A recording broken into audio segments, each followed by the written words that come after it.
How's it going, Aztecs fans? Philip Diana here with KCR College Radio, bringing you a new episode of Beyond the Uniform, where we get to know our SDSU athletes and their stories. Today, I have the pleasure of being joined by Maxwell Foxcroft, a junior infielder from the San Diego State baseball team. How are you doing, Max? Doing pretty good. How about yourself? I'm doing well. I can't complain. Living in San Diego is the dream, right? Yeah, 100%. All right, so I want to start off by asking you, what made you fall in love with the game of baseball? Honestly, everything about it. It was really the only sport I played as a kid. I played soccer a little bit, ended up quitting it. Tried out basketball a little bit, quit it.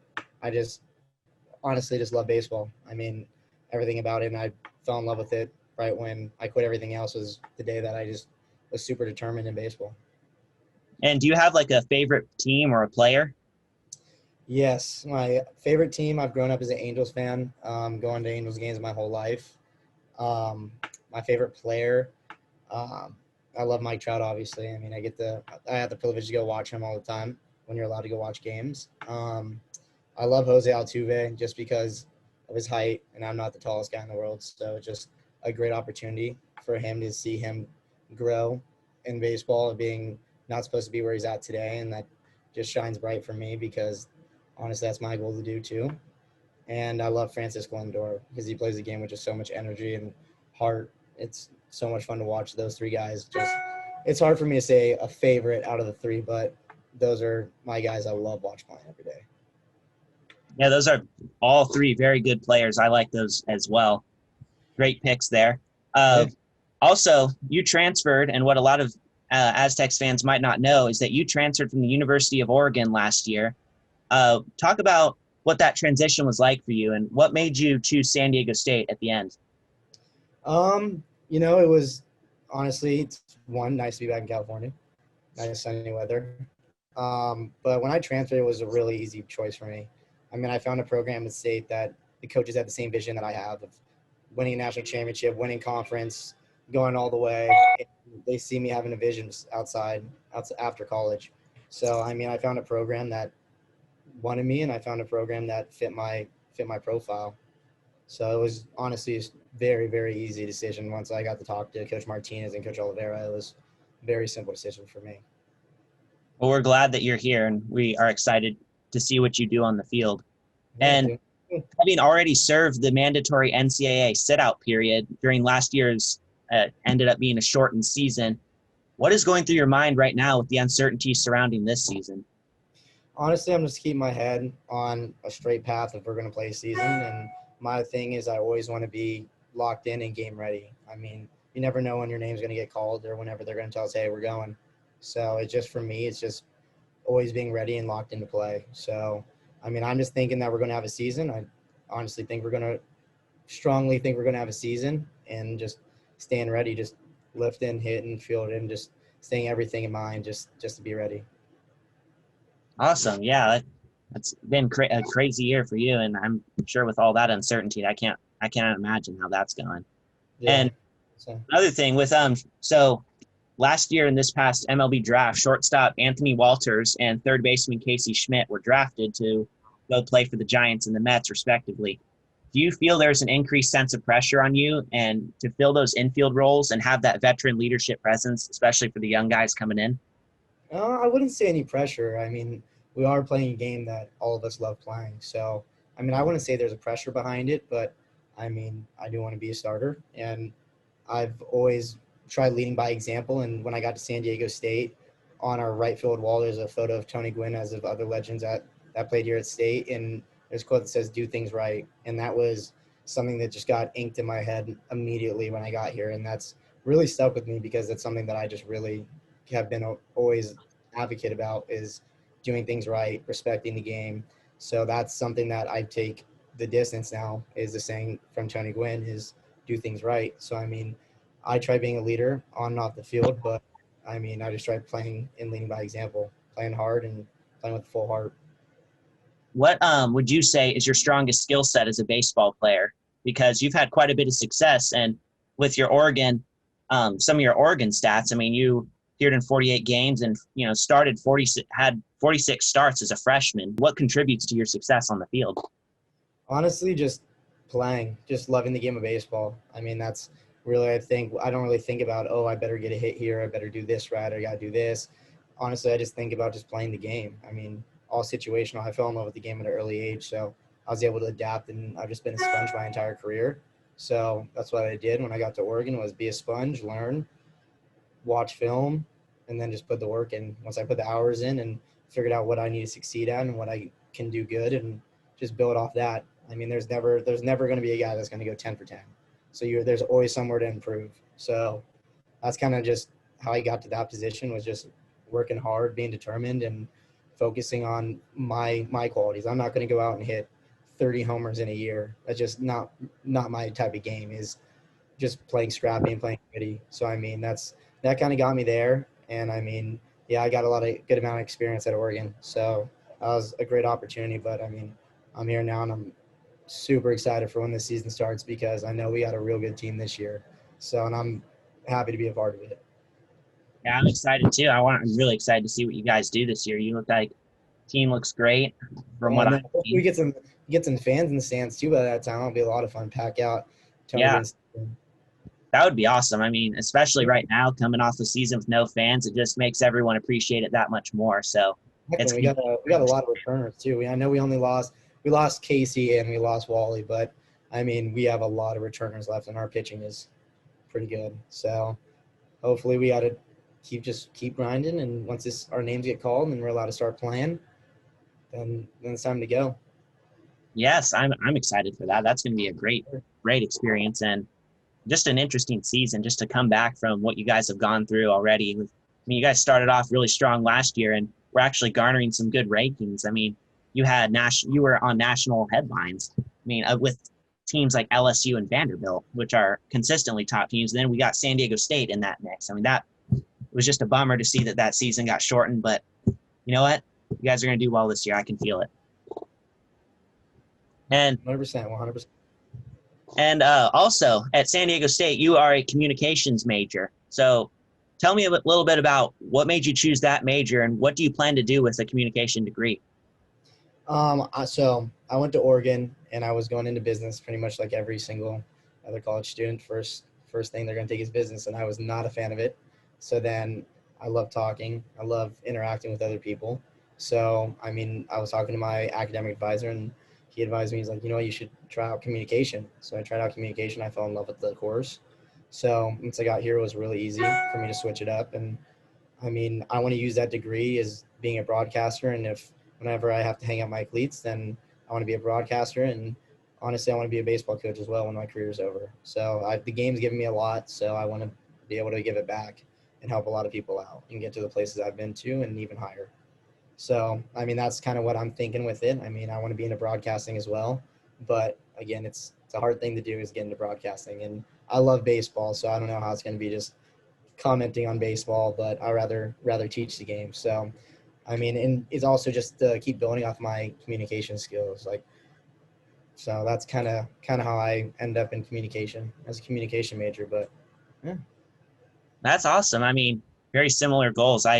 Same thing. I love sports. I love baseball. Baseball's always been my favorite. And likewise, I'm also trying to do the broadcast route as well, because, I'm passionate. It's something like I can tell by you. You're passionate about it.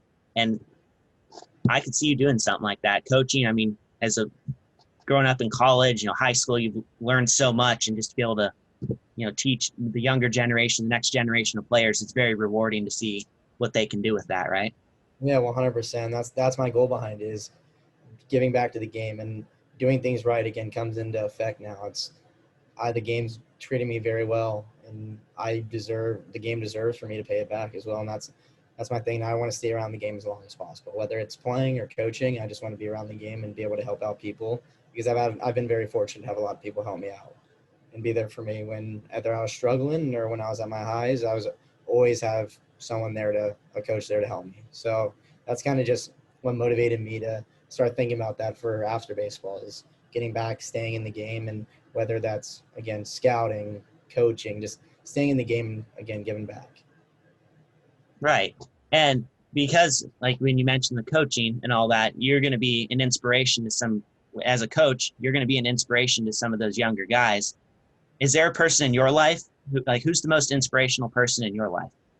Well, it's got to be my parents. I mean, my parents have.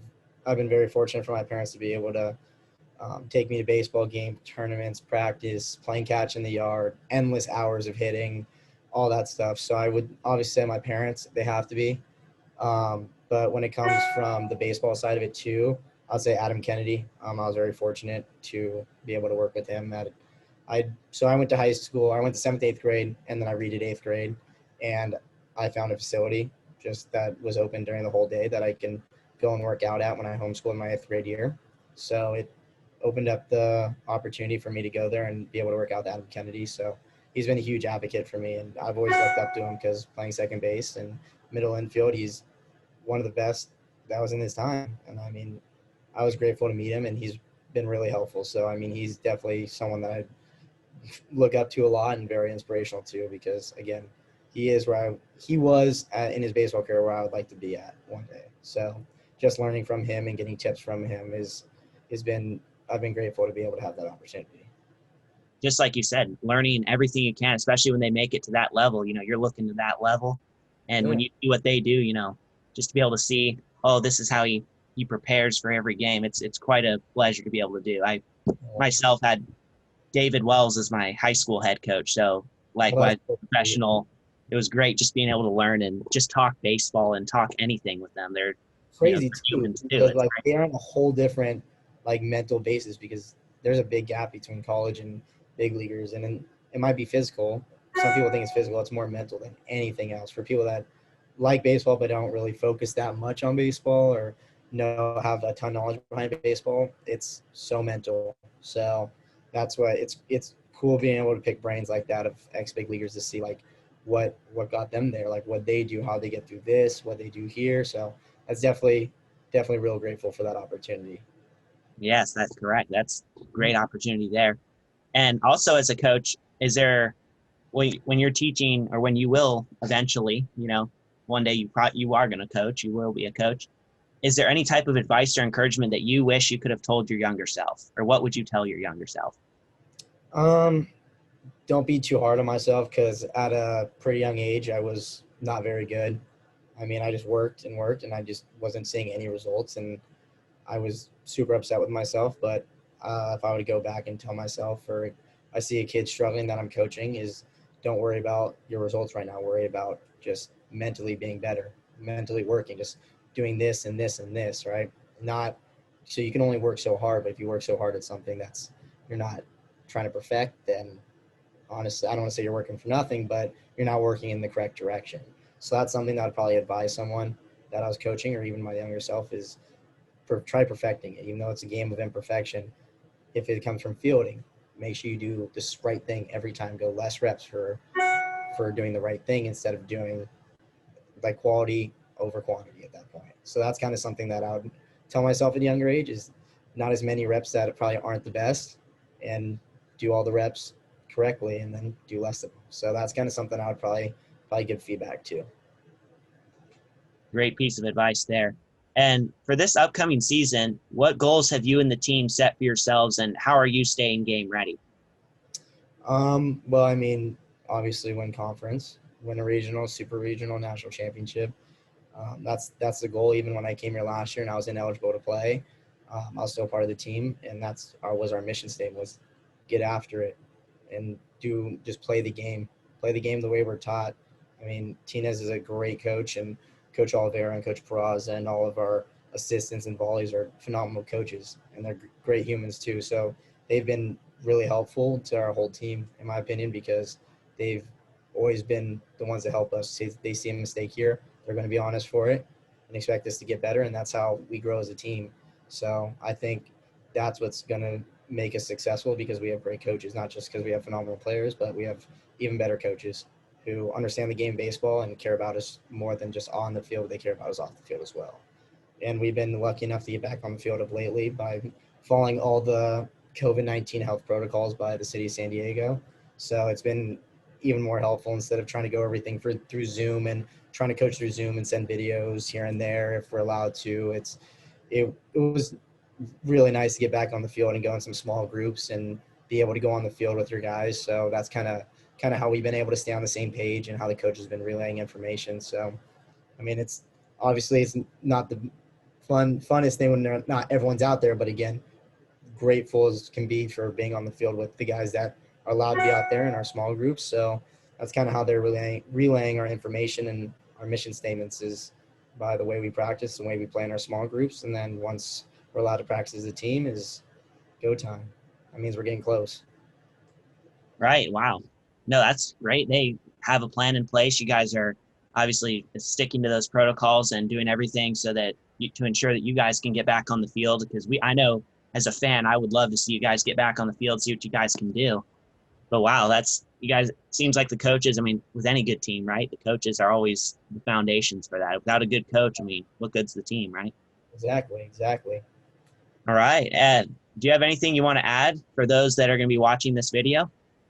Make sure you come out and watch the Texas play some baseball this year. We're going to be a good team and going to be a lot of fun to watch. So make sure you watch this video, not for me. Watch for Philip. Make sure you get on this channel. All right. Thank you very much for your time today, Max. I really appreciate it. Good luck to you this season, man. Keep working and go Aztecs, as always. Thank you for having me. I really appreciate it.